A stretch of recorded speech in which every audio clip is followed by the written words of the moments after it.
Pero muy buenos días tengan todos y todas. Bueno, solo el nombre casi es más largo que la ponencia, aunque la ponencia también es larguita. Este tema de materia de usufructo en cuotas y acciones siempre ha sido una situación bastante discutida, ha sido un acertijo jurídico por la propuesta que contiene una norma pues decimonónica de 1887-88, que es en el Código Civil de Costa Rica. El Código Civil de Costa Rica, pues a diferencia de todos los códigos, porque no conozco ninguno que haga esta postulación,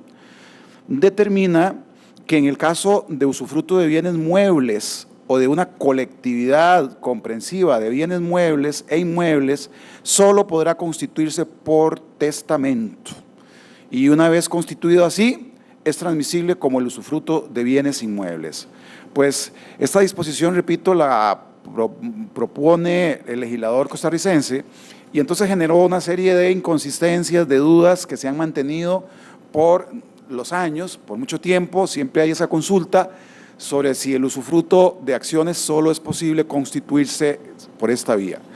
La razón de ser de esta propuesta, según uno de los personajes más conocidos en nuestro entorno de la época de la codificación civil, el ilustre civilista don Alberto Brenes Córdoba, determinaba que por la ausencia de matrícula,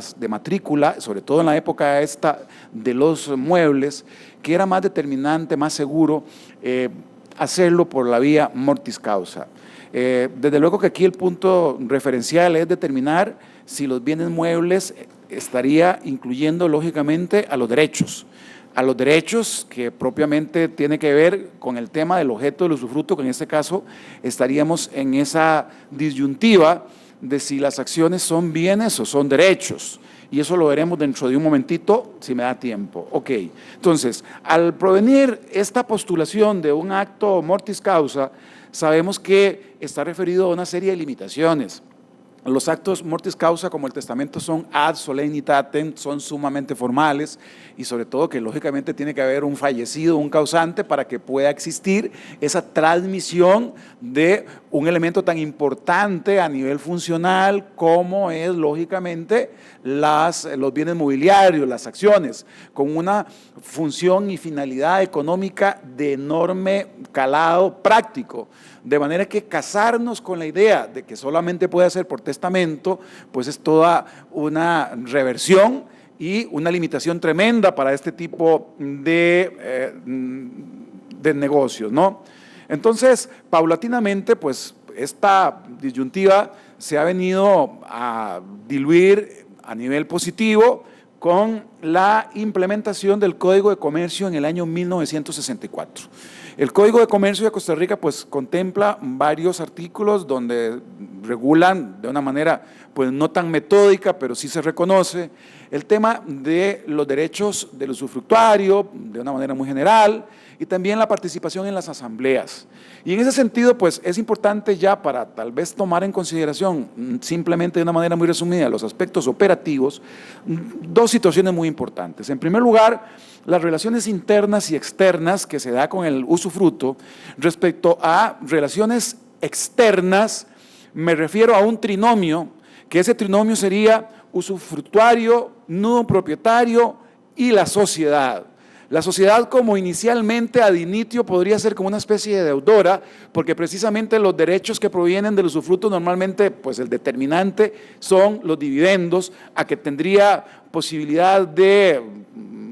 disfrutar el usufructuario. Ese trinomio, pues lo describe de una manera muy particular Vincent Julián en España, dice que es satánico, que es un trinomio satánico por cuanto en una asamblea pues de socios el nudo propietario en las extraordinarias podría seguir manteniendo la posibilidad de ocupar el estatus de socio y en ese sentido el voto podría perjudicar lógicamente al nudo propietario, perdón, al usufructuario, que podría entonces ver desvanecidas sus expectativas en relación a esas posibilidades operativas que puedan darse dentro del engranaje de una sociedad. De manera que, en cuanto a las relaciones internas, sería propiamente las que contempla el contrato de usufructo relacionado con usufructuario y nudo propietario. Simplemente decirles a ustedes que en el caso costarricense, el Código de Comercio determina que para las asambleas ordinarias, pues lógicamente el que asiste es el usufructuario,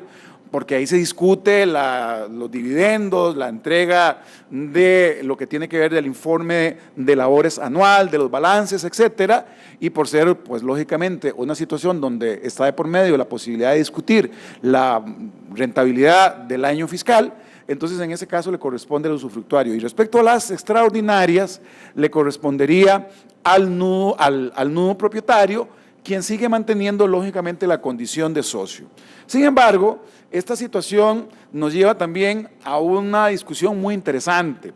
que está referida a lo que se refiere al tema de la copropiedad y a la inescindibilidad de las acciones, lo que es inescindible respecto al título accionarial. ¿Qué quiere decir esto? Nuestro Código de Comercio determina que es posible que existan cotitulares, copropietarios,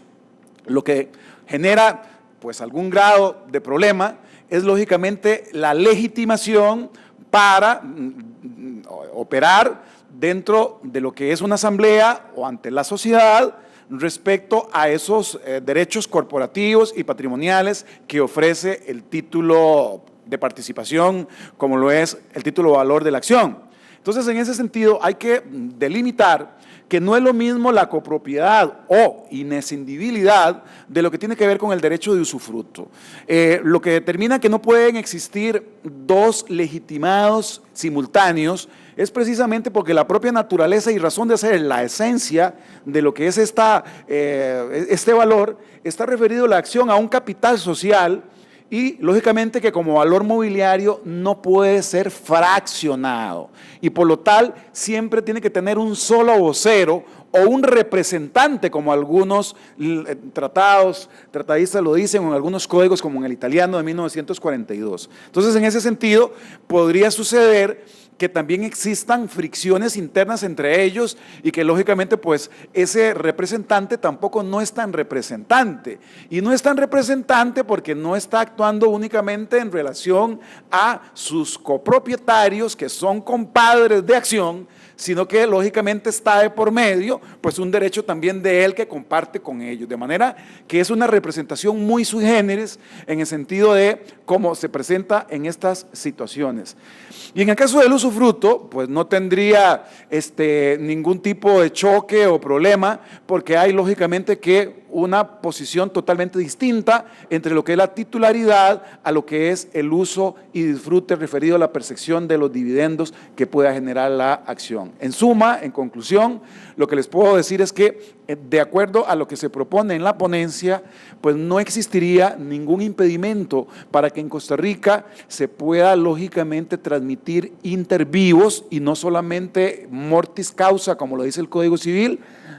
la posibilidad de constituir usufructos. Y hay muchas posiciones legales, hay mucha normativa en el Código de Comercio que es norma posterior y que lógicamente da por descontado esa situación sobre la aplicabilidad de un negocio tan pero tan funcional, tan importante y tan útil dentro de lo que tiene que ver lógicamente con la operatividad económica de las corporaciones, de las sociedades, como lo es la posibilidad de constituir usufructos sobre acciones u cuotas. Con esto termino y le cedo la palabra a la compañera presidenta de la mesa. Muchas gracias.